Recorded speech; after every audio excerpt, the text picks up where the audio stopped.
आपको मशहूर एक्टर सैफ अली खान पर हुए जानलेवा हमले की कहानी बताएंगे, जिसकी गुत्थी लगातार उलझती जा रही है। देखिए, हमारे देश में फिल्म स्टार होना आसान नहीं है और आज सुबह से ही सैफ अली खान लगातार ट्रेंड कर रहे हैं। खबरें तो हमारे देश में आज बहुत सारी हैं, लेकिन ऐसा लगता है कि पूरा देश सिर्फ सैफ अली खान के बारे में जानना चाहता है। लोग ये जानना चाहते हैं कि उनके घर में घुसकर ऐसा कौन सा आदमी है जो उन पर हमला कर सकता है, वो भी रात में लगभग 2:30 बजे। इस कहानी के पीछे की सच्चाई क्या है? तो जब आप शुरुआत में इसे सुनेंगे तो आपको ये बिल्कुल फिल्मी कहानी लगेगी। जिस तरह की फिल्मों में हमारे ये बड़े बड़े कलाकार काम करते हैं, जैसी कहानी इन फिल्मों की होती है, वैसी ही कहानी सैफ अली खान पर हुए हमले की भी है, बिल्कुल फिल्मी है। तो अब ये कहानी हम शुरू करते हैं बिल्कुल फिल्मी अंदाज में ही, क्योंकि पूरी कहानी ही फिल्मी है। इस कहानी के कुल मिलाकर 3 किरदार हैं। एक हैं स्वयं सैफ अली खान, दूसरी किरदार हैं उनके घर में काम करने वाली मेड जिनका नाम है अरियामा उर्फ लीमा, और तीसरा किरदार है वो आरोपी जिसने देर रात सैफ अली खान पर चाकू से जानलेवा हमला किया है। तो अब आपको लग रहा होगा कि आप कोई सस्पेंस फिल्म देख रहे हैं। सैफ अली खान के परिवार और मुंबई पुलिस का कहना है कि इस घटना के पीछे असल में चोरी का मकसद था। यह जो व्यक्ति है, यह चोरी करने के लिए सैफ अली खान के घर में आया था। सैफ अली खान मुंबई में बांद्रा के जिस हाउसिंग सोसाइटी में रहते हैं, उसमें कुल मिलाकर 12 फ्लोर्स हैं, यानी 12 मंजिलें हैं। इनमें सैफ अली खान का अपार्टमेंट सबसे ऊपर 11वीं और 12वीं मंजिल पर है, और असल में उनके पास 3 फ्लोर्स हैं। 11वां, 12वां और 13वीं फ्लोर पर असल में छत है, टेरेस है, वो भी उन्हीं के पास है। और आरोपी ने सैफ अली खान के इस अपार्टमेंट में पहुंचने के लिए जिन सीढ़ियों का इस्तेमाल किया, वो असल में आग लगने पर इस्तेमाल होने वाली इमरजेंसी वाली सीढ़ियां होती हैं, जो आप तस्वीर में यहां पर देख सकते हैं। हर बिल्डिंग में एक इमरजेंसी एग्जिट होती है, एक सीढ़ियां अलग से बनाई जाती हैं कि अगर उस बिल्डिंग में कभी आग लग जाए तब उन सीढ़ियों का इस्तेमाल होता है। इस शख्स ने भी उन्हीं सीढ़ियों का इस्तेमाल किया। पुलिस को लगता है कि आरोपी को शायद इस बात की जानकारी पहले से थी कि इस बिल्डिंग में उसे कहां पर जाना है और कैसे जाना है। हो सकता है उसने अपना पूरा होमवर्क पहले से करके रखा हो। जब सैफ अली खान की मेड ने इस आरोपी को घर में देखा तो उसने शोर मचाने की कोशिश की, लेकिन इस व्यक्ति ने चाकू दिखाकर इस मेड को चुप करा दिया। इस दौरान एक और मेड आई जो घर में ही मौजूद थी, और उसने इस आरोपी से पूछा कि वो चाहता क्या है। इस पर इस आरोपी ने कहा कि उसे 1 करोड़ रुपया चाहिए। यह घटना भी उस कमरे में हुई जिसमें सैफ अली खान के बच्चे तैमूर और जहांगीर रहते हैं, और इस शोर को सुनकर जब सैफ अली खान अपने बच्चों के कमरे में आए तो उस आरोपी ने सैफ के ऊपर ही हमला कर दिया, और इस हमले में सैफ अली खान को शरीर पर 6 जगह चोटें आई हैं, जिनमें 2 चोट काफी गंभीर बताई जा रही हैं। पुलिस का कहना है कि इस हमले के बाद आरोपी वहां से फरार हो गया। सैफ उस आरोपी को पकड़ नहीं पाए, और देर रात 2:30 बजे हुई इस घटना के बाद सैफ अली खान और उनकी मेड को मुंबई के लीलावती अस्पताल में भर्ती कराया गया, क्योंकि इस व्यक्ति ने मेड पर भी चाकू से हमला किया। इस पूरी घटना को देखकर ऐसा लगता है कि यह एक ओपन एंड शट केस है, और इसमें कोई सवाल ऐसा नहीं है जिसका पुलिस के पास जवाब ना हो। लेकिन हकीकत में यह केस अब भी काफी उलझा हुआ है। यह केस सिंपल केस नहीं है, और इस घटना को लेकर हमें कुछ ऐसी जानकारियां मिली हैं जो आज भी कई सवाल पैदा करती हैं। इनमें पहली और बड़ी जानकारी यह है कि जब पुलिस ने घटना से 2 घंटे पहले का सीसीटीवी फुटेज देखा उस बिल्डिंग का, तो उसमें यह आरोपी कहीं नजर नहीं आ रहा। इससे यह आशंका पैदा होती है कि यह आरोपी हो सकता है हमला करने से कई घंटे पहले ही इस हाउसिंग सोसाइटी में या सैफ अली खान के घर में आ चुका था और शायद कहीं छुपकर बैठा था। दूसरी बात, जिस हाउसिंग सोसाइटी में यह घटना हुई उसमें गेट से लेकर सीढ़ियों तक कई जगह पर सीसीटीवी कैमरे लगे हैं, और इन कैमरों की लगातार मॉनिटरिंग भी होती है। लेकिन इसके बावजूद आरोपी न सिर्फ इस सोसाइटी में घुसने में कामयाब रहा, बल्कि वो इस बिल्डिंग में सबसे आखिरी मंजिल तक पहुंच गया जहां सैफ अली खान अपने परिवार के साथ रहते हैं। यानी अगर इस बिल्डिंग में इतने सारे सीसीटीवी कैमरे लगे हैं तो उन कैमरों में कहीं ना कहीं उसकी फीड आ रही होगी, लेकिन किसी को भी यह पता नहीं चला कि एक बाहर का व्यक्ति इस बिल्डिंग में घुस चुका है और वो सैफ के घर तक पहुंच गया है। इसका मतलब कोई भी उन कैमरों को मॉनिटर कर ही नहीं रहा था। तीसरा, सूत्रों के मुताबिक पुलिस को अब तक ऐसे कोई पुख्ता सबूत नहीं मिले हैं जिनसे यह साबित होता हो कि आरोपी जबरदस्ती या कोई ताला तोड़कर सैफ अली खान के घर में घुसा था। इससे यह सवाल खड़ा होता है कि क्या अंदर से ही किसी ने इस आरोपी के लिए दरवाजा खोल दिया था, यानी इस आरोपी को कोई संघर्ष नहीं करना पड़ा घर में प्रवेश करने के लिए। ना तो इसने दरवाजा तोड़ा, ना कोई ताला तोड़ा, ना किसी चोर रास्ते से आया है। और एक बड़ा सवाल यह हो सकता है कि जब अगर कहीं कोई संघर्ष है ही नहीं तो हो सकता है ये किसी और रास्ते से या फिर खिड़की से भी अंदर आया हो। अभी इसके बारे में सही जानकारी किसी के पास नहीं है, लेकिन इतना पक्का है कि वहां किसी भी प्रकार के संघर्ष के कोई संकेत नहीं मिल रहे। अब मुंबई पुलिस ने इस घटना में घायल हुई सैफ अली खान की मेड को शिकायतकर्ता बनाया है और उसका बयान भी दर्ज कर लिया है। पुलिस यह जानना चाहती है कि यह आरोपी घर के अंदर कैसे घुसा और क्या सैफ के अपने ही स्टाफ में कोई ऐसा व्यक्ति है जो इस आरोपी को जानता हो या पीछे से इस आरोपी की मदद कर रहा हो। उसी ने हो सकता है ये सारी जानकारियां इस आरोपी को बताई हो कि इस बिल्डिंग में कैसे आना है। हमें यह भी पता चला कि सैफ अली खान के अपार्टमेंट के बाहर जो सीसीटीवी कैमरे लगे हैं उनमें यह आरोपी उनके घर में जाते हुए नहीं दिखाई दे रहा है। चौथा सवाल यह है कि क्या एक आरोपी इतनी बड़ी घटना को अंजाम दे सकता है? क्या यह काम एक ही व्यक्ति का हो सकता है या एक से ज्यादा व्यक्ति हैं?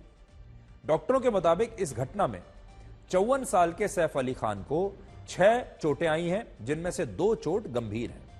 इनमें भी एक चोट ऐसी है जिसमें सैफ की रीढ़ की हड्डी में चाकू का एक टुकड़ा फंस गया था। और यह हमला जिस आरोपी ने किया उसका भी एक सीसीटीवी वीडियो हमें मिल गया है जो रात 2:33 का है। तो यह ध्यान से आप देखिएगा, यह जो व्यक्ति है यह रात को 2:33 पर नीचे उतर रहा है सीढ़ियों से। यह वो फुटेज आप देखिए, यह एक फुटेज मिला है और अब यही कहा जा रहा है कि यह जो व्यक्ति इसमें आपको दिखाई दे रहा है यही हमलावर है। अब इस हमलावर को अगर आप देखेंगे तो इसकी उम्र ज्यादा नहीं लग रही है, पतला दुबला लड़का है और इसने पीछे एक बैग अपने टांगा हुआ है। देखिए इसकी पीठ पर आपको एक बैग भी नजर आएगा। अब यह बैग पहले से ही लेकर आया था या यह बाद में इसने यह बैग लिया है? इस बैग के अंदर क्या था? क्या इस बैग के अंदर हथियार हैं? इस बैग के अंदर पैसे हैं? क्या है यह अभी पता नहीं चल पाया है।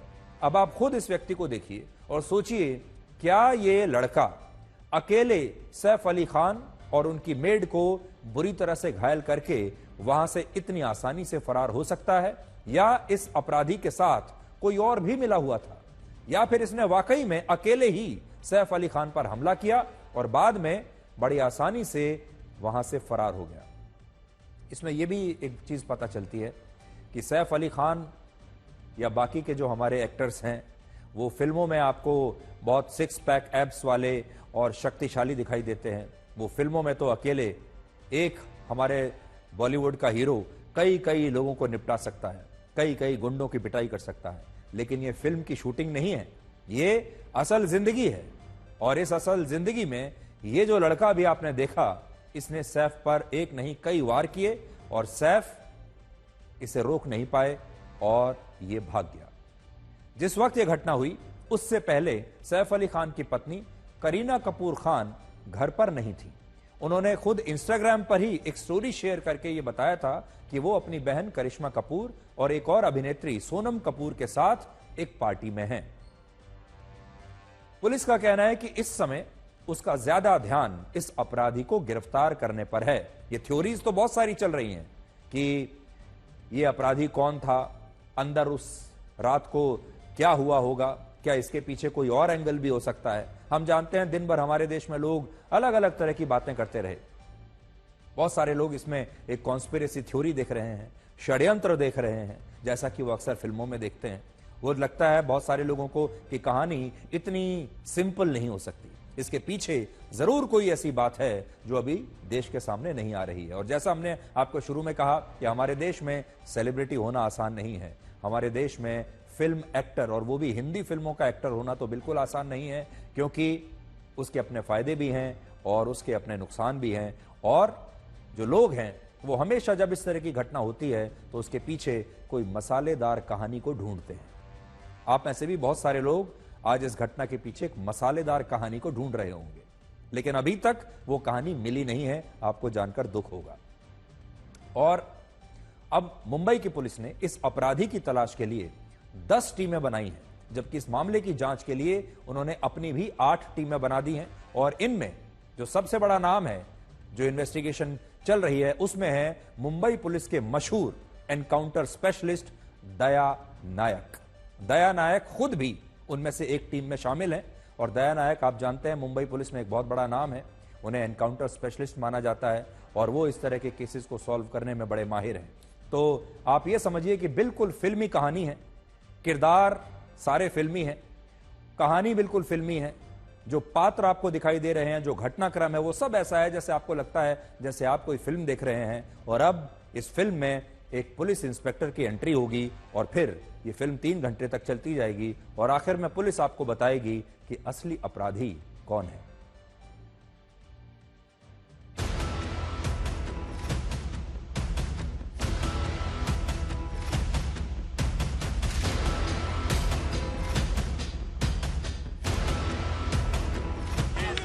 एक एक्यूज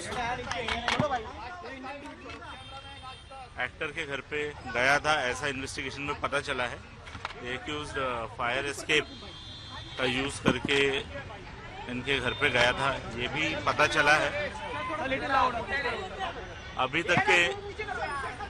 तक के इन्वेस्टिगेशन में ये एक चोरी का अटेम्प्ट था, ऐसा हमारे इन्वेस्टिगेशन में निष्पन्न हुआ है। एक्यूज को जल्दी अरेस्ट करने की कोशिश हमारी चल रही है।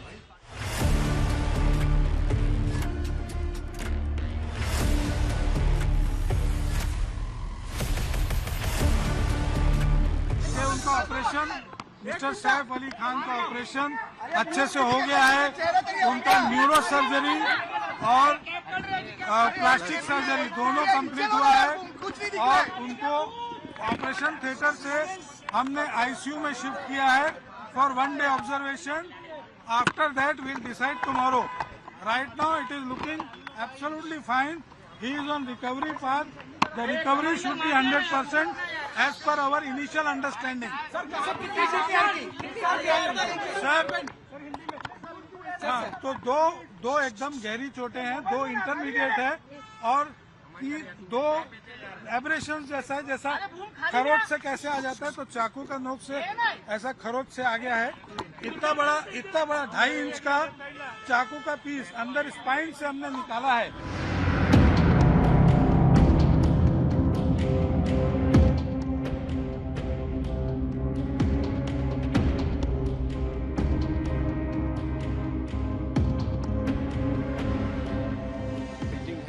गेट यहाँ से है। किसी भी शख्स को यहाँ पर एंटर करना है इस घर में जिसके 7 माले के पेंट हाउस पर सैफ अली खान रहते हैं, तो यह बिल्डिंग में अंदर घुसने के बाद सिक्योरिटी गार्ड जो है उसके पास अपना नाम देना पड़ता है, अपॉइंटमेंट होता है, तभी आपको सैफ अली खान या करीना कपूर के घर पर जाने के और मिलने की इजाज़त दी जाती है। रात को इस चीज़ को एक्सपेक्ट करना कि कोई और आदमी घुसा होगा और सिक्योरिटी वालों को पता नहीं चला, ये भी एक आप कह सकते हैं बड़ा सवाल पुलिस की इन्वेस्टिगेशन में एक शख्स सामने है। 7वें माले पर आप जब पहुंचेंगे तो उनके घर के अंदर वो शख्स कैसे घुसा, क्योंकि कहीं ना कहीं आप ये भी कह सकते हैं कि अगर कोई शख्स आपके घर तक आ भी जाता है, वो अगर अनजान व्यक्ति है, तो जब तक आप कह सकते हैं कि सेफ्टी डोर भी होता है मेन डोर के साथ, वो शख्स कौन है उसकी आइडेंटिटी कंफर्म नहीं होती, आप उसको घर के अंदर कैसे लेंगे।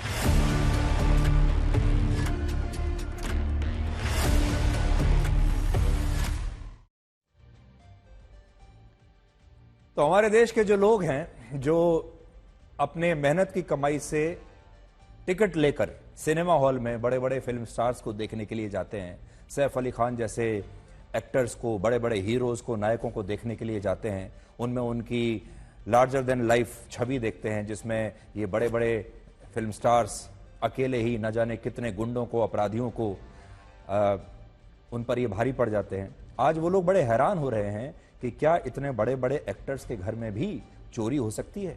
इस तरह की चोरी अगर देश के किसी आम व्यक्ति के घर में ऐसा हो तो हमें विश्वास तुरंत हो जाता है, और ऐसा होता रहता है। देश की जो आम जनता है उनके घर में कभी ऐसी चोरी हो जाए, चोर घुस आए, तो लोग मान भी सकते हैं। लेकिन आज लोग बड़े हैरान हो रहे हैं कि इन लोगों के घर में भी ऐसे ही चोरी हो गई। और क्या कोई सैफ अली खान जैसे इतने बड़े एक्टर के घर में भी कोई अपराधी या चोर इतनी आसानी से घुस सकता है? यह बात लोगों के गले के नीचे उतर नहीं रही है। सैफ अली खान की पत्नी करीना कपूर का एक नया बयान आया है अभी अभी, जिसमें उन्होंने कहा है कि ये घड़ी उनके परिवार के लिए मुश्किल घड़ी है, ये परिवार के लिए मुश्किल समय है। उनका परिवार एक बहुत ही कठिन दौर से इस समय गुजर रहा है।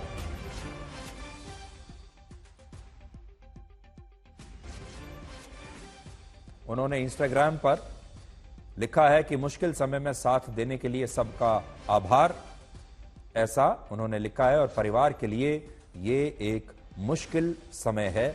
इंस्टाग्राम पर सैफ अली खान की पत्नी करीना कपूर का यह बयान आया है।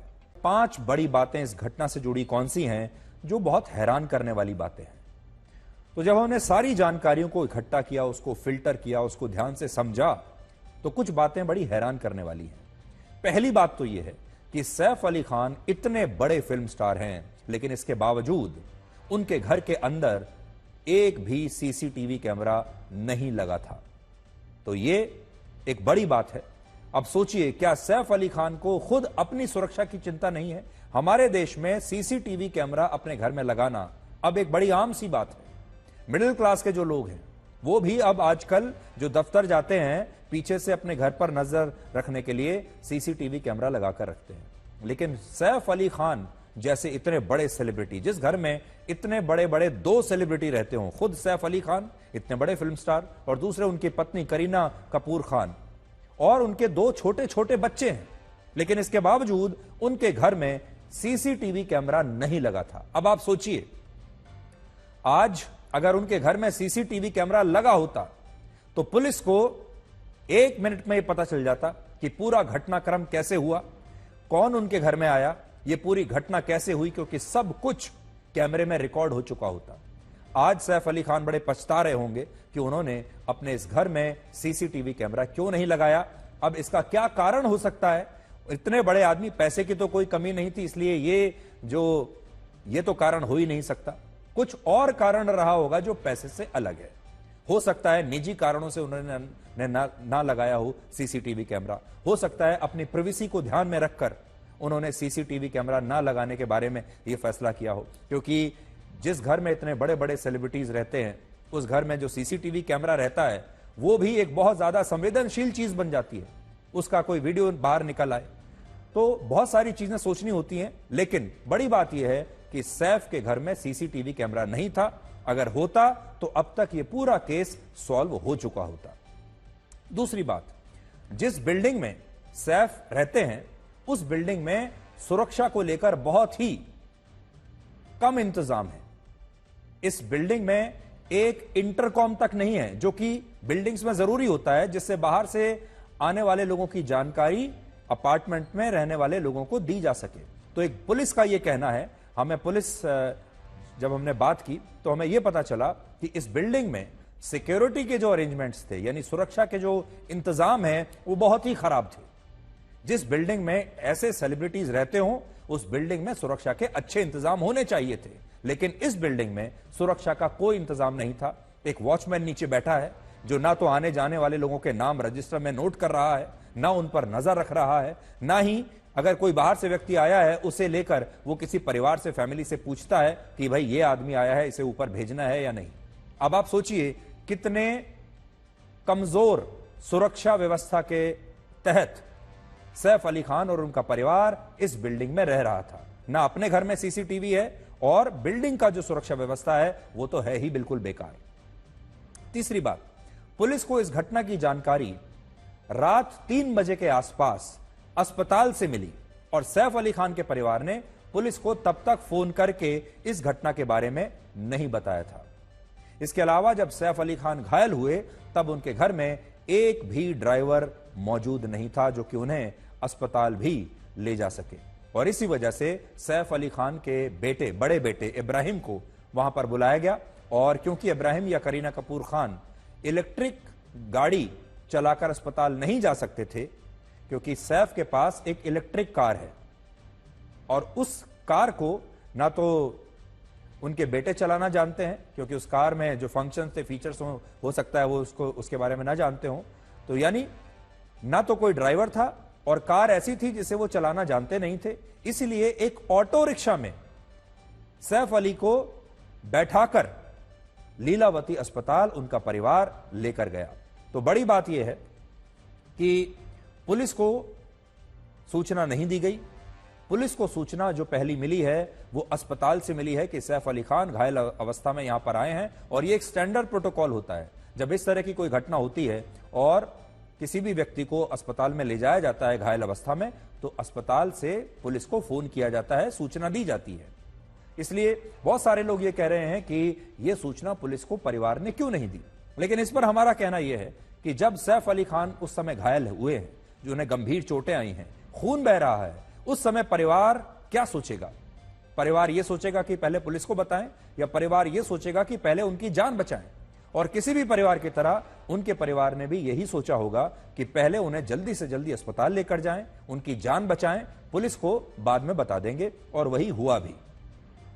चौथी बात, पुलिस को लगता है कि यह अपराधी जिस तरह से सीढ़ियों के रास्ते 12वीं मंजिल तक पहुंच गया, उससे ऐसा लगता है कि यह अपराधी जो है ये पुराना अपराधी रहा होगा, कोई शातिर अपराधी रहा होगा, और इसका जो क्रिमिनल रिकॉर्ड है वो जरूर कहीं ना कहीं पुलिस के पास होगा।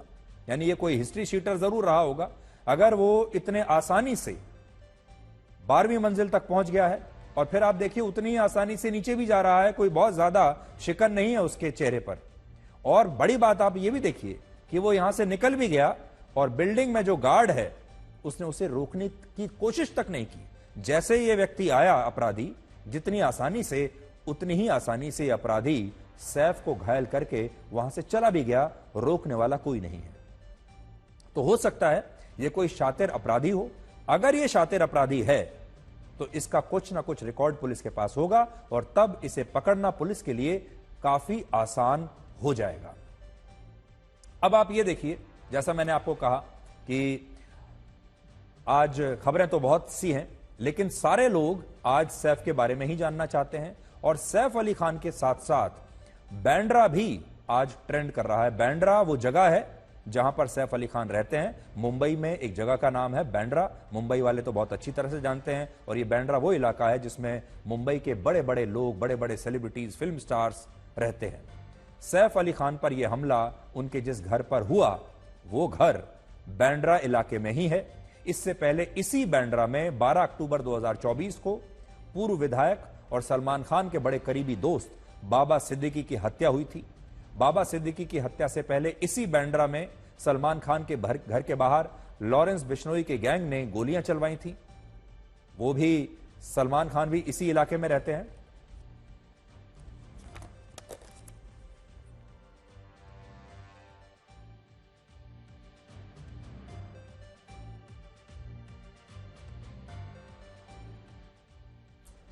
और हाल ही में सलमान खान ने बैंड्रा में ही अपने अपार्टमेंट की बालकनी में बुलेट प्रूफ ग्लास अभी लगवाए हैं। ये तस्वीरें आप देख लीजिए। तो ये सारे जो बड़े लोग हैं ये इसी बैंड्रा इलाके में रहते हैं, चाहे सलमान खान हो, चाहे सैफ अली खान हो, या बाकी के जो लोग हैं वो भी।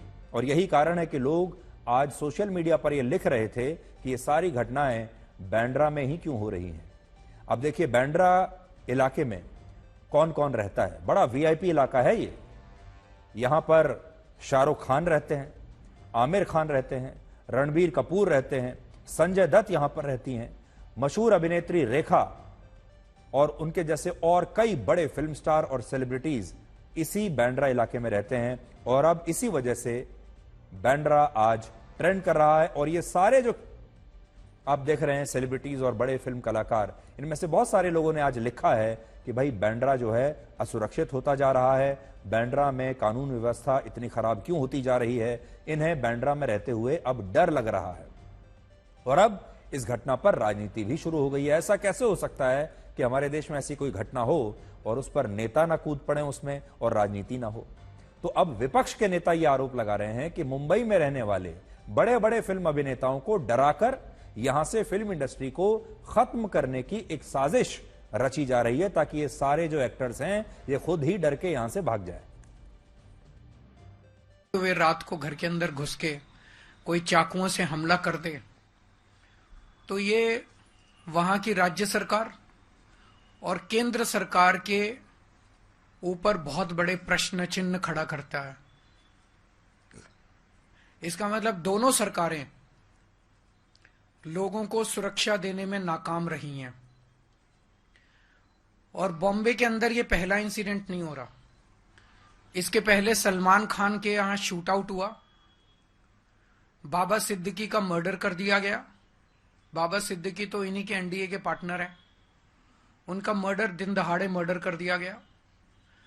अगर सेलिब्रिटीज, इतने बड़े बड़े देश के सेलिब्रिटीज ही सुरक्षित नहीं है, अगर इतने बड़े बड़े देश के सेलिब्रिटीज को भी भारतीय जनता पार्टी की डबल इंजन की सरकार सुरक्षा नहीं दे सकती, तो एक आम आदमी की तो सुरक्षा की बात ही क्या करें। एक इंडस्ट्री है, सैफ अली खान के ऊपर जो हमला हुआ है वो फिल्म इंडस्ट्री के ऊपर हमला हुआ है। जो फिल्म इंडस्ट्री मोदी जी और योगी जी यहाँ से भगाना चाहते हैं मुंबई से, उनके ऊपर ये हमला है। आप दिखाना चाहते हैं कि आपके लिए, इंडस्ट्री के लिए, फिल्म इंडस्ट्री के लिए मुंबई सुरक्षित नहीं है। It's a very matter of shocking.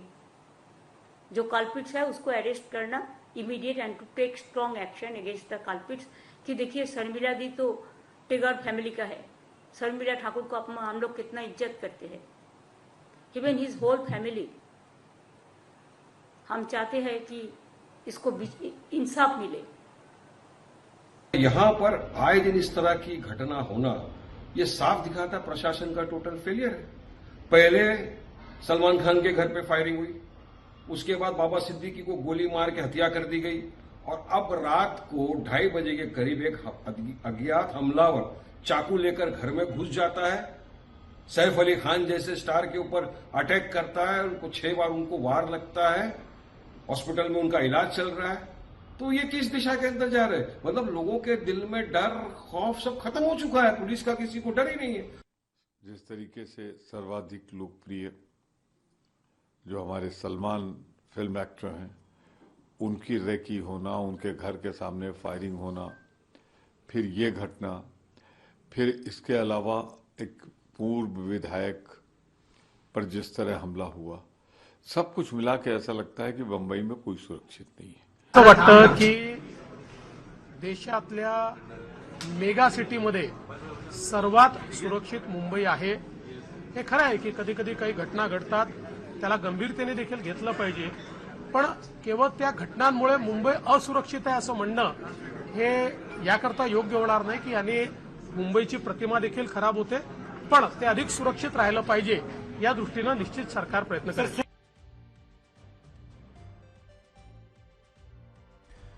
तो अब आप देखिए सारे नेता इस घटनाक्रम में अब कूद पड़े हैं और अब नेता ये देख रहे हैं कि कैसे विपक्ष के जो नेता हैं वो सोच रहे हैं कि कैसे सरकार पर हमला किया जा सकता है और अब इस पूरे घटना पर राजनीति हो गई है। अब सिनेमा से जुड़े हुए जो लोग हैं वो अलग बातें कह रहे हैं और जो नेता हैं राजनीति से जुड़े हुए वो अलग बातें इसके बारे में कर रहे हैं। तो राजनीति शुरू हो गई है। अब बड़ी बात यह है इसमें धर्म का एंगल कब आएगा। देखिए अभी तक धर्म का एंगल नहीं आया है और आप देखिएगा कल होते होते इस पूरे घटनाक्रम में धर्म का एंगल भी बहुत जल्द ही लोग डालना शुरू कर देंगे और फिर ये पूरा जो घटना है ये एक नया रूप ले लेगी। लेकिन मैं आपको बताना चाहता हूं, थोड़ी देर पहले ही जो करीना ने अभी एक इंस्टाग्राम पोस्ट किया है उस पर उन्होंने जो बाकी बातें कही हैं वो तो ठीक है, सबका धन्यवाद दिया है, लेकिन वो ये भी कह रही हैं कि जिस तरीके से मीडिया इस पूरे घटना की स्क्रूटनी कर रहा है, जिस तरीके से इसे लेकर पूरे देश में चर्चा चल रही है, उससे हमारी जो सेफ्टी है, हमारी जो सुरक्षा है उस पर भी एक रिस्क पैदा हो जाता है, हमारी सुरक्षा खतरे में पड़ जाती है। इसलिए I kindly request that you respect our boundaries and give us the space we need to heal and cope as a family. ये करीना कपूर की बात बिल्कुल ठीक है कि परिवार को इस समय अपना एक स्पेस चाहिए होता है, लेकिन हमारा देश क्या करे?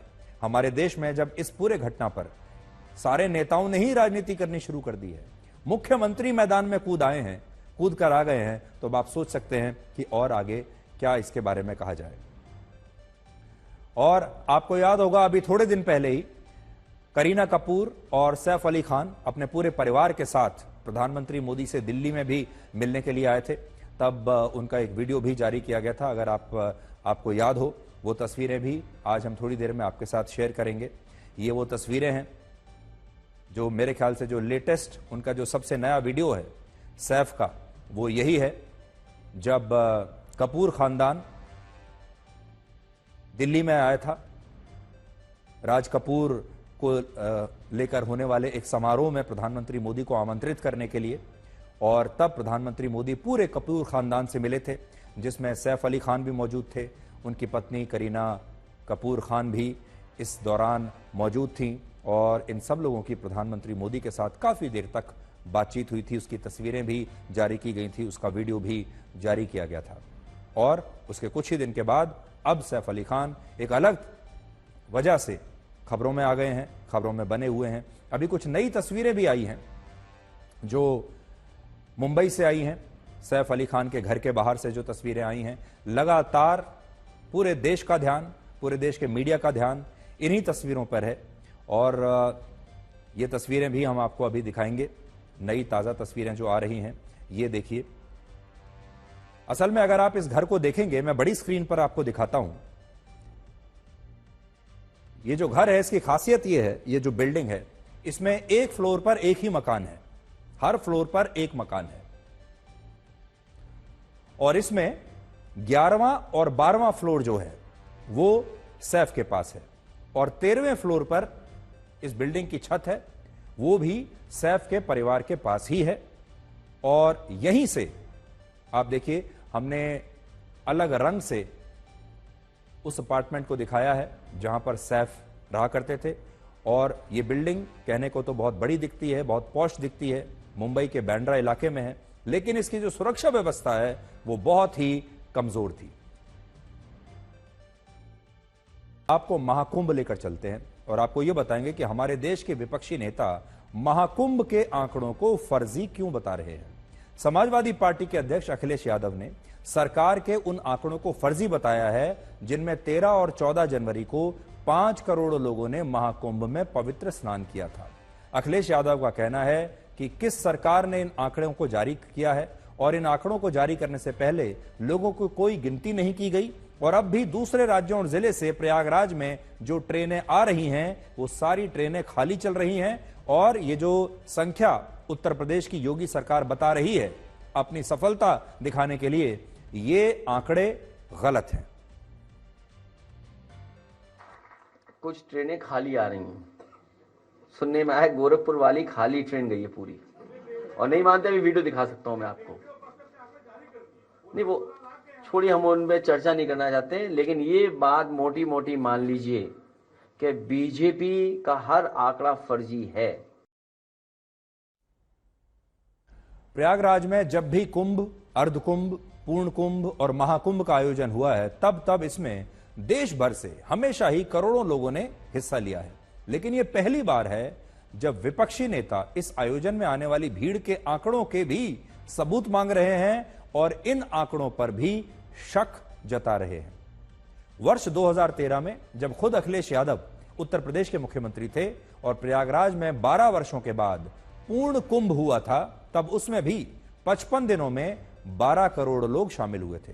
और अकेले मौनी अमावस्या के दिन 3 करोड़ लोगों ने उस समय के पूर्ण कुंभ में पवित्र स्नान किया था। यह तब की बात आपको बता रहे हैं जब अखिलेश यादव थे मुख्यमंत्री। लेकिन आज वही अखिलेश यादव कह रहे हैं कि एक दिन में 3.5 करोड़ लोगों के लिए प्रयागराज के संगम में स्नान करना संभव है ही नहीं, और सरकार लोगों को झूठे आंकड़े दिखा रही है। और पीछे चलते हैं, वर्ष 2001 में भी जब प्रयागराज में पूर्ण कुंभ का आयोजन हुआ, तब भी उसमें 7 करोड़ हिंदू श्रद्धालु शामिल हुए थे। इसके अलावा वर्ष 2010 में जब हरिद्वार में 4 वर्षों के बाद होने वाले कुंभ मेले का आयोजन हुआ था, उसमें भी 10 करोड़ लोग शामिल हुए थे। और फिर वर्ष 2016 में जब उज्जैन में कुंभ मेले का आयोजन हुआ, उसमें भी 7 करोड़ लोग शामिल हुए थे। इससे यह पता चलता है कि जब देश में विपक्षी दलों की सरकारें थीं, तब भी महाकुंभ में करोड़ों लोग आ रहे थे, लेकिन उस समय इन आंकड़ों पर कोई विवाद नहीं हुआ था। लेकिन आज विपक्षी नेता इन आंकड़ों पर शक जता रहे हैं और कह रहे हैं कि सरकार बिना लोगों की गिनती किए ही महाकुंभ में स्नान करने वाले लोगों के गलत आंकड़े जारी कर रही है।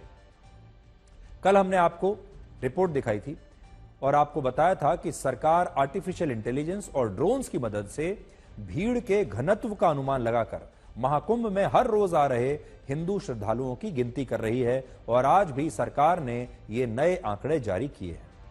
आज के दिन 20 लाख लोग महाकुंभ मेले में आए और अब तक 4 दिनों में कुल मिलाकर 7 करोड़ लोग प्रयागराज की त्रिवेणी में पवित्र स्नान कर चुके हैं। हमारे देश की राजनीति में अब एक नया ट्रेंड चला है। आप देखिए, अब महाकुंभ में जो लोग आ रहे हैं, उन आंकड़ों को लेकर विपक्ष के नेता कह रहे हैं कि ये झूठे आंकड़े हैं, इतने लोग आ ही नहीं रहे हैं। असल में उनका भाव क्या है? उनका भाव यह है कि महाकुंभ फेल हो गया, महाकुंभ फ्लॉप हो गया, महाकुंभ में शामिल होने के लिए कोई नहीं आ रहा, ना कोई आना चाहता है। वो ये बताना चाहते हैं। अब देखिए, जब राम मंदिर का उद्घाटन हुआ था अयोध्या में, तब भी विपक्ष के नेताओं ने क्या कहा था? यही कहा कि देश की जनता राम मंदिर जाना ही नहीं चाहती, राम मंदिर खाली पड़ा है, राम मंदिर में श्रद्धालुओं की कोई भीड़ नहीं है और राम मंदिर आने के लिए अब पूरे देश में ट्रेन खाली चल रही हैं और राम मंदिर भी खाली पड़ा है। आपको याद होगा, तब उन्होंने यह बताने की कोशिश की थी कि राम मंदिर भी फ्लॉप हो गया और हमारे देश के लोग श्रद्धालु राम मंदिर नहीं जाना चाहते। आप याद कर लीजिए। तो चाहे राम मंदिर हो या फिर कुंभ हो, इन सब को फ्लॉप कराने की कोशिश हो रही है। अब जब दूसरे आयोजन होते हैं, जैसे मान लीजिए हमारे देश में कुछ समय पहले G20 समिट का आयोजन हुआ था, उस G20 को भी फ्लॉप कराने की पूरी कोशिश की गई और उस समय भी लोग यही कहते थे विपक्ष के कि ये जो आयोजन है ये बहुत बेकार था, ये आयोजन भारत ठीक से नहीं कर पाया और आम लोगों को इस आयोजन की वजह से बहुत परेशानियां हुई। आपको याद होगा, उस समय ये आरोप लगे थे। इसके अलावा और पीछे जब आप जाएंगे तो कोविड का आप ध्यान कर लीजिए। जब कोविड-19 चल रहा था, उस समय हमारे देश के विपक्ष के नेताओं ने यह कहने की कोशिश की कि हमारी जो वैक्सीन है ये फ्लॉप है, ये वैक्सीन बिल्कुल बेकार है और कई लोगों ने तो कहा था कि वो इस वैक्सीन को लगाएंगे ही नहीं, भारत के लोगों के साथ धोखा हो रहा है। और उस समय भी कोविड को लेकर जो इंतजाम किए गए थे, जो हमारे आंकड़े हमने पेश किए थे, जो लगातार हम बता रहे थे कि हमने इतने वैक्सीनेशन कर दिए हैं, या जो मरने वालों की भी संख्या बताई जा रही थी, या जिन लोगों को इन्फेक्शन हुआ था उनकी संख्या बताई जा रही थी, उन आंकड़ों पर भी हमारे देश के विपक्षी दलों ने और नेताओं ने तब ऐसे ही शक जताया था। और उससे पहले आप याद कर लीजिए, जब हमने पाकिस्तान पर सर्जिकल स्ट्राइक की थी, उसमें भी भारतीय सेना ने ऐसा किया भी है या नहीं, उसके भी सबूत हमारे देश के विपक्षी नेताओं ने मांगे थे। तो ये कोई नई बात नहीं है, ये परंपरा शुरू हो चुकी है और आगे भी ये परंपरा ऐसे ही जारी रहेगी। और एक और बात है, लोग तो पहले भी आते थे महाकुंभ में और कुंभ में, अब महाकुंभ में आ भी रहे हैं, लेकिन एक बहुत बड़ा अंतर जो पहले से अब में आया है वो ये है कि महाकुंभ में और कुंभ के दौरान भी इतना जबरदस्त इंतजाम, इतनी सुविधाएं, इतने करोड़ों लोगों के लिए इंतजाम, खाने का, पीने का, आने जाने का, रहने का, ऐसा इंतजाम इससे पहले कभी हुआ भी नहीं था। तो बहुत सारे लोग ऐसे हैं हमारे देश में, करोड़ों लोग, जो जाना तो चाहते थे कुंभ में, लेकिन वो इसलिए नहीं जाते थे क्योंकि वहां कुछ इंतजाम नहीं होते थे और इसकी वजह से बड़ी संख्या में लोग चाहते हुए भी कुंभ पहुंच नहीं पाते थे, क्योंकि इंतजाम की वजह से ये लोग डर जाते थे। लेकिन इस बार महाकुंभ में इतना जबरदस्त इंतजाम किए गए हैं कि बड़ी संख्या में लोग जा रहे हैं, लोगों को सुविधाएं मिल रही हैं। यह भी एक बड़ा कारण है कि पहले से इस बार भीड़ काफी ज्यादा बढ़ गई है। अब हम आपको महाकुंभ में आए एक ऐसे बाबा की कहानी दिखाएंगे जिसे लेकर अलग अलग दावे किए जा रहे हैं। और वो कहानी बताने से पहले मैं आपको ये बताना चाहता हूं कि इस बार का महाकुंभ जो है वो सोशल मीडिया पर और इंटरनेट पर लगातार ट्रेंड कर रहा है। इस महाकुंभ में अलग अलग तरह के बाबा आ रहे हैं, साधु आ रहे हैं और उनकी कहानियां लोग बड़े चाव से सोशल मीडिया पर देख रहे हैं। और ये बाबा और साधु भी कई तो ऐसे हैं जो रातों रात वायरल हो गए हैं और रातों रात पूरे देश के लोगों ने इनके बारे में जान लिया है। इन्हीं में से एक बाबा हैं जिनके बारे में बड़ी चर्चा हो रही है। उनका नाम है अभय सिंह और लोग इन्हें IITian बाबा कहकर पुकार रहे हैं, क्योंकि जो अभय सिंह हैं, जो ये बाबा हैं, साधु हैं, इन्होंने IIT बॉम्बे से एरोस्पेस इंजीनियरिंग की पढ़ाई की है। तो सोचिए, कोई व्यक्ति जो IIT से एरोस्पेस इंजीनियरिंग करके आया है वो साधु हो गया। देश के लोग बड़े हैरान हो रहे हैं इनकी कहानी सुनकर। बहुत सारे लोग ये दावा कर रहे हैं कि अभय सिंह एक लड़की से प्यार करते थे और जब उन्हें प्यार में धोखा मिला तो वो अपना सब कुछ त्याग कर मोक्ष की तलाश में साधु बन गए। ऐसा भी उनके बारे में कहा जा रहा है। उनकी पुरानी तस्वीरें जब वो IIT में पढ़ते थे वो अब कहीं से निकल कर बाहर आ रही हैं। अभय सिंह के बारे में सारी कहानियां सोशल मीडिया पर वायरल हैं, लेकिन आज हम आपको इन कहानियों की असली सच्चाई बताना चाहते हैं। यह बात सही है कि अभय सिंह ने वर्ष 2016 के आसपास IIT बॉम्बे से एरोस्पेस इंजीनियरिंग की पढ़ाई की थी। उन्होंने बिल्कुल सच बात कही है। हमारे पास उस समय की तस्वीरें भी हैं जो अभय सिंह ने IIT बॉम्बे में पढ़ते समय अपने दोस्तों के साथ खींची थी। एरोस्पेस इंजीनियर बनने के बाद उन्होंने तय किया कि वो एक ट्रैवल फोटोग्राफर बनने की पढ़ाई करेंगे, यानी वो एक फोटोग्राफर बनना चाहते थे, उसकी तैयारी करना चाहते थे। उनका मन इंजीनियरिंग में था ही नहीं और इसके लिए उन्होंने एक इंस्टीट्यूट में दाखिला लिया और वो उसके बाद फोटोग्राफी सीखने लगे। इसके बाद जब कोविड आया तब वो कनाडा चले गए और कनाडा में उन्होंने अपनी बहन के पास रहकर वहां नौकरी की और नौकरी में उनका सालाना जो पैकेज था वो था लगभग 36 लाख रुपए साल का। अभय सिंह खुद कहते हैं कि वो एक लड़की के साथ 4 वर्षों तक रिलेशनशिप में रहे, लेकिन यह बात गलत है कि उन्हें धोखा मिला और इस धोखे के कारण वो अध्यात्म की दुनिया में आ गए। ये बात गलत है। वो कहते हैं कि वो बचपन से ही अपने माता पिता को झगड़ते हुए देखते थे, जिसके कारण उन्होंने ये फैसला किया कि वो विवाह नहीं करेंगे। और जब उन्हें अपने जीवन का कोई उद्देश्य नहीं मिल रहा था, वो डिप्रेशन में जाने लगे तो दर्शन शास्त्र की किताबें पढ़ने लगे और तब उन्होंने अध्यात्म की तरफ जाने का फैसला किया और फिर वो इस ज्ञान की खोज में निकल गए। ये कहानी अभय सिंह ने खुद हमें बताई और उनका कहना है कि वो अब भी अध्यात्म की मदद से जीवन के उद्देश्य को समझने का प्रयास कर रहे हैं। पहले तो मैं आपसे जानना चाहूंगा कि क्या आप साधु हैं, संत हैं, क्या आप दीक्षित हैं, आप हैं क्या? क्योंकि हमने सुना है कि आप IITian हैं और IITian के बाद मैं ये साधु की वेशभूषा देख रहा हूँ। सही साल बचा रहा है, इससे क्लियर हो जाएगा काफी कुछ। मेरे को कुछ भी नहीं होना है, बट ये दुनिया कुछ भी नहीं होने देती है। उसको लेवल पसंद है। लेवल पसंद है, लेवल लगाते हो ना लोगों के, लेवल से ही तुम जानते हो। आपने भी ऐसे लेवल लगाए कि IIT का लेवल, IIT का लेवल, साधु का लेवल, संत का लेवल, इसका लेवल, उसका लेवल। बट मेरा तो मेन मकसद है कुछ भी नहीं होना है। तो क्या होना है? वही कुछ भी नहीं होना है, जो शिव है। जो कुछ भी नहीं होके भी है, क्योंकि जो कुछ भी नहीं है वो कुछ भी हो सकता है। फिर मेरे पास फ्रीडम है, फिर मैं बंधा हुआ नहीं हूँ। वही तो मुक्त है, वही तो फ्री है। यदि तुम कुछ बन गए तो तुम उस ढांचे में पकड़े गए, फिर तुमको यदि बदलना पड़ेगा तो कैसे बदलोगे टाइम के आने पे? तो आप बिल्कुल यूं ही मुक्त जीवन, मुक्त पर्सनालिटी रहना चाहते हैं। मतलब मेन वही है कि तुम बस जानते जाओ, उस रास्ते पे चलते जाओ और जो भी तुमको सीखने को मिल रहा है सीखते जाओ। जैसे भी सीखने को मिल रहा है सीखते जाओ। और जब ये पूरा कर्म का चक्र जो पूरा हो जाएगा, फिर अपना मतलब तुम पास हो जाओगे क्लास में। ये जो ब्रह्मा की बनाई हुई पूरी क्लास है कि हाँ तुम इस खेल में जाओ खेलना, मतलब उस खेल को तुमने पूरा खेल के अब तुम मास्टर हो गए हो। अब तुमको उस खेलने में तुम कैसे भी खेल सकते हो, तब तुमको इंटरेस्ट ही नहीं लेगा खेलने में। मैं छोड़ो। तो फिर वो जैसे वो पुनर्जन्म का जो कॉन्सेप्ट होता है, फिर तुम नीचे नहीं आओगे फिजिकल बॉडी के अंदर, जिसको मोक्ष कहते हैं। जिसको मोक्ष कहते हैं। ये पहला कुंभ है जो इंटरनेट पर और सोशल मीडिया पर इतना वायरल हो रहा है कि दुनिया भर के लोग यहां देख रहे हैं और इस बार जो साधु हैं वो भी वायरल हो रहे हैं। अब आप ये देखिए कि अभय सिंह इस महाकुंभ में कैसे आए। इसकी कहानी जूना अखाड़े के एक योगी सन्यासी से जुड़ी है जिनका नाम है सोमेश्वर पुरी। उनका कहना है कि अभय सिंह से उनकी मुलाकात काशी में हुई, जिसके बाद वो उन्हें महाकुंभ के मेले में ले आए और यहां जैसे ही उन्होंने मीडिया को यह बताया कि वो IIT बॉम्बे से एरोस्पेस इंजीनियर बनने के बाद अब एक साधु बन गए हैं, तो उनकी कहानी वायरल हो गई और अब हर कोई पूरे देश में उनके बारे में जानना चाहता है।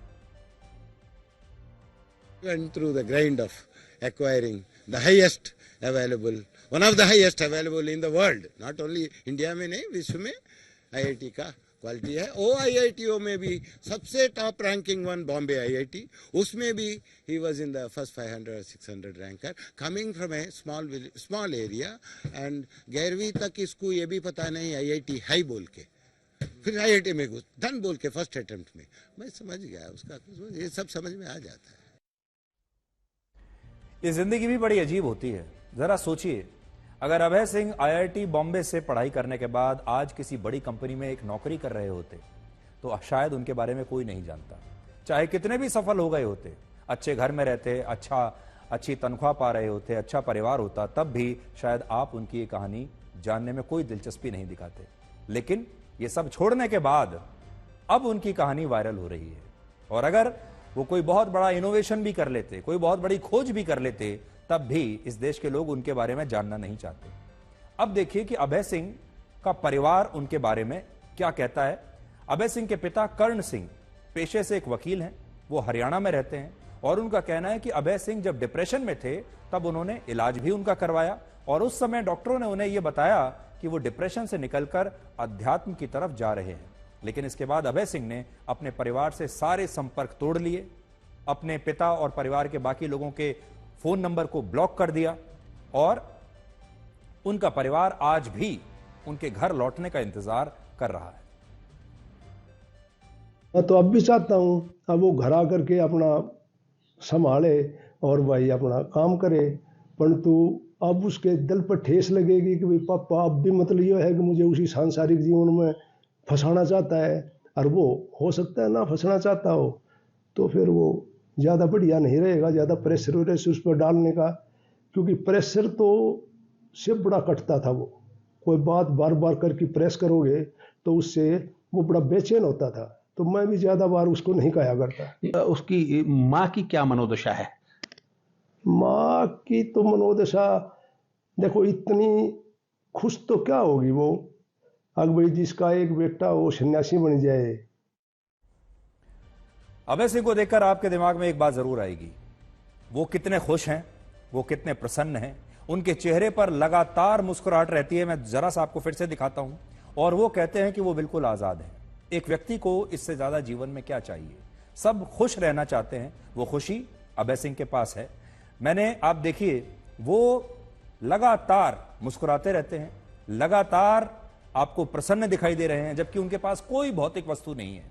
ना उनके पास गाड़ी है, न बंगला है, न बैंक बैलेंस है, न परिवार है, फिर भी किसी भी ऐसे व्यक्ति से ज्यादा खुश दिख रहे हैं, ज्यादा प्रसन्न दिख रहे हैं और आजाद है। और आप चाहते हैं कि कोई पुराना घाव भर जाए तो उसे छूना बंद कर दीजिए।